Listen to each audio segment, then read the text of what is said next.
on the farms I rent 2 farms where I got 50, no, it's about 59, I'm sorry. And I used to keep Holstein steers all on those 2 farms all the time. And the reduction in the dairies, we went from 15 dairies in this county to 3. I guess it's 3 or 4. Local Holstein steers got hard to come by. So we kind of put in some cows, and I had a man give me an order for recip cows, and I'd just buy cows out of the pound pen. And the ones that were bred I kept, and the ones that were open and were cycling and he was a veterinarian, retired. He would pick them out, and and the ones that wasn't no count, we fattened them up and sold them back for butcher cows. That's how I got started and then put about 30 cows together that way. And then Powerline Limousine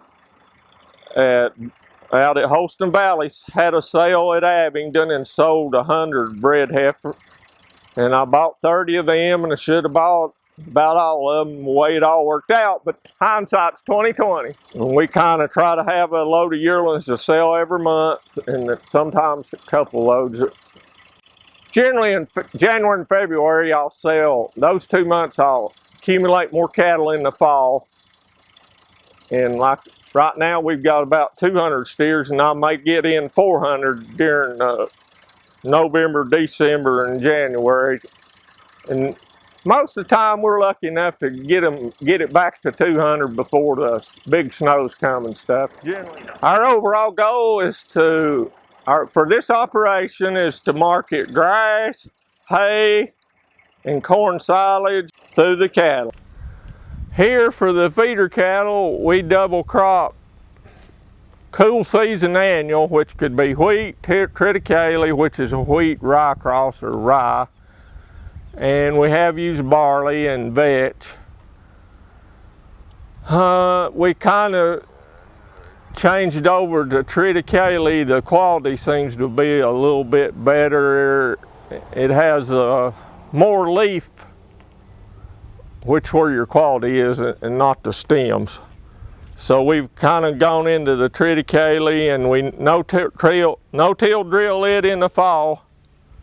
100%. We don't work any ground in the fall. We'll start with the cows. We do annual vaccination. We use a IBR, BVD, PI3, BRSV with lepto and what's the other one?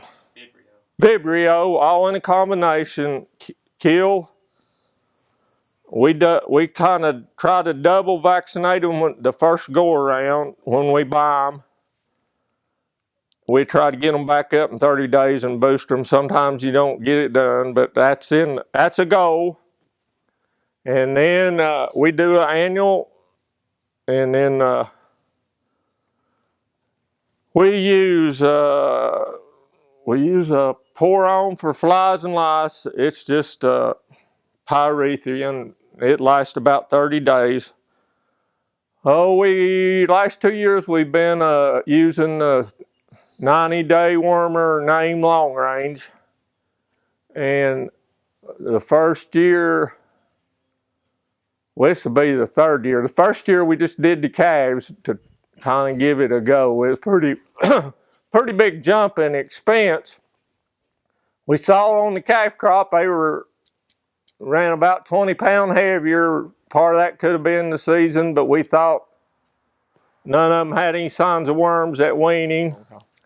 But anyway, when the calves are weighing 400 pounds, which is usually about the April on average, we castrate, ID, worm, go ahead and vaccinate blackleg, give a modified live to the calves with Pastorella in it. It's got the same thing, IBR, BVD, and PI3, and BRSV, and then your 2 Pastorellas. This is just stock or chute, it's not big enough to put cows in. You can put a 700 or 800 pound steer in it, but you get over 850, they'll get wedged in there. This chute's about 19 inches wide at the bottom and maybe 21 at the top. A 400 pound calf can't turn around in it. That's what we like. And we put about 6 head. If you get one in the chute, you can get 5 behind there, a 500 pound calf. We give them an antibiotic for prevention, which could be Draxxin or Exceed. They're both zooitis products. And the stockyard cattle are double vaccinated. The bulls, we give tetanus. We cut bulls mainly in cool weather. This kind of weather, we don't cut any bulls. We give the same protocol we do our own calves. The same regimen, black leg, Bovishield go 1 shot, and the bull calf gets tetanus. We use long range when we're going to grass deals, and in confinement, you don't need to protect from picking up flies because they're eating out of a trough. We just rotate every year. We use just a Ivomect injectable 1 year, and then we use the white medicines, which could be Synanthic or Panicure the next. And we implant with the on a calf weighing 650 up, we use Synovex S, which is a 120-day implant. That'll generally get us to 850 to 900. That's our target market weight. Oh, those lighter calves that weighing 5 to 650, we use Ralgro or Synovex C. We bought this set of cows off a man that was retiring, and they calved year round. He liked to sell 10 calves every month, and that way he had income every month.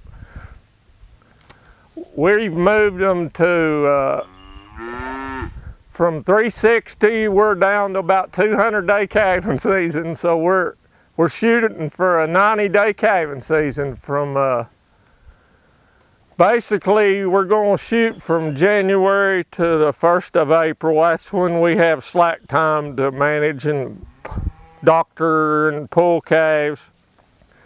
But these cows are Limousine Angus cross, Limousine Angus cross, Limousine, well, not Limousine, Angus, straight Angus cows, a few black white face cows. This red cow's probably straight Limousine. And maybe a red Gelby Angus cross or two. In a total operation of 160 cows, we got 7 bulls. 6 of them are registered Angus, all bought through Ag Enhancement. The other bull we brought off of my brother was raised by a neighbor. He's half Angus and half. Okay, first feet and legs. There's 3 or 4 cripple cows right here. Age.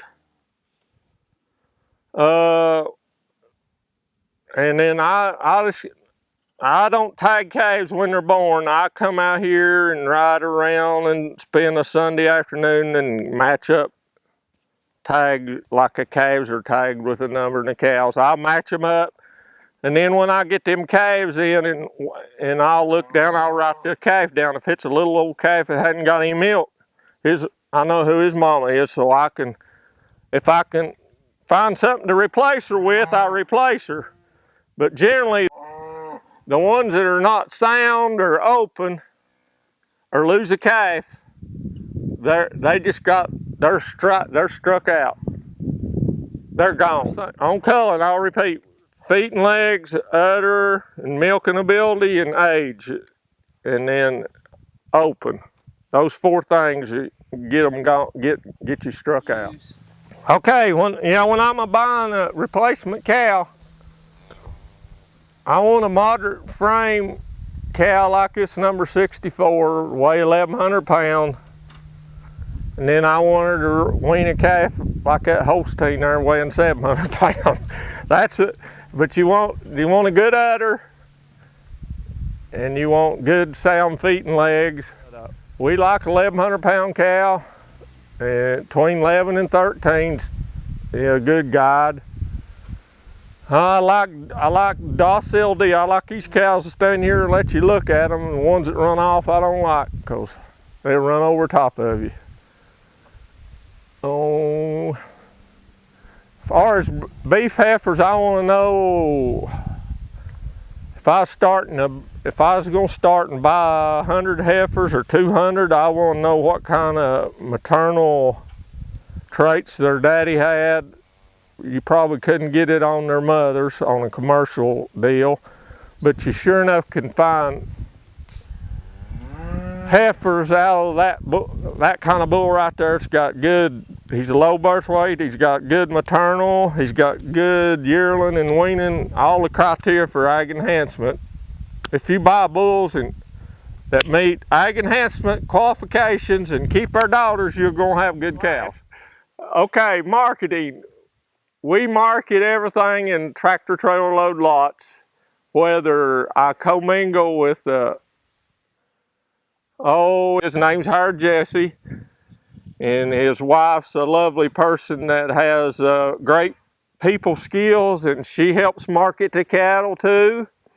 But we do some contracting, and we contracted last year and give up some money, but the cattle still made money because we had them bought right, and then the guy got them, made money off of them, so we got him for a repeat customer, and then he's bought some this year that he ain't made nothing on. So it's continued, the market's continually gyrating up and down. And I couldn't tell you exactly. There's a whole lot of reasons. It's way above my head.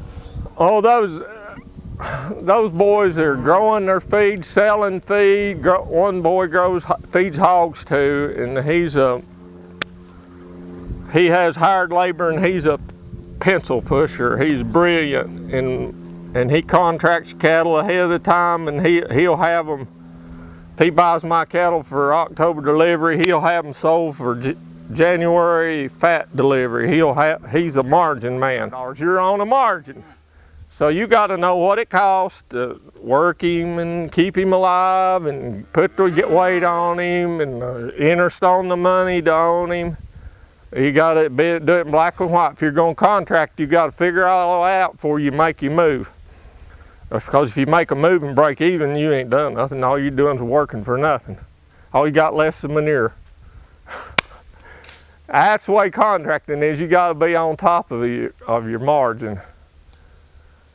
I reckon if you got margin and you got $25 or $30 ahead of profit, it is wise to do at least half of your inventory that you have on hand, and Farm Credit will tell you the same thing. They like to see you have some protection.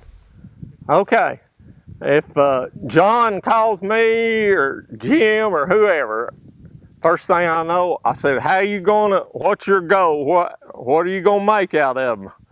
What kind of feed, what kind of grass you got? I just generally got to know what he's got to make his cattle get bigger.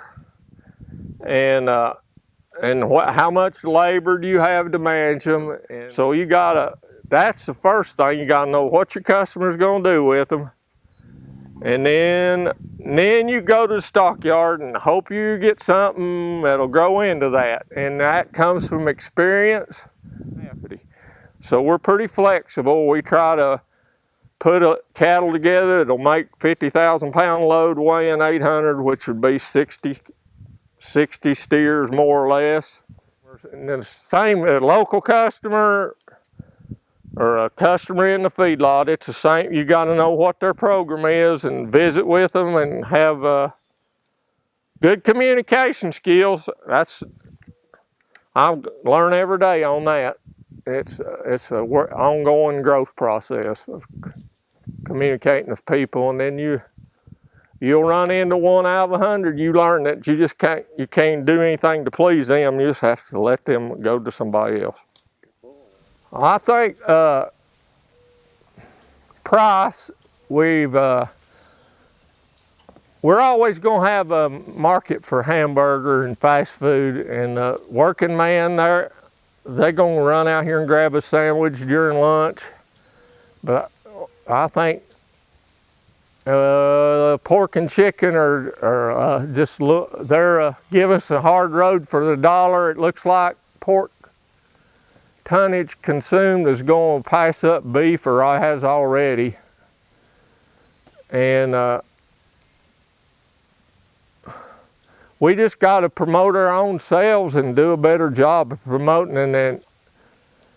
And I think our beef checkoff money is being used wisely, and probably we need to be doing more to cause these animal welfare people are spending hundreds of times more money than what we are promoting our own sales. So I think we need to step that up a notch, and I think just tooting our own horns is the main thing.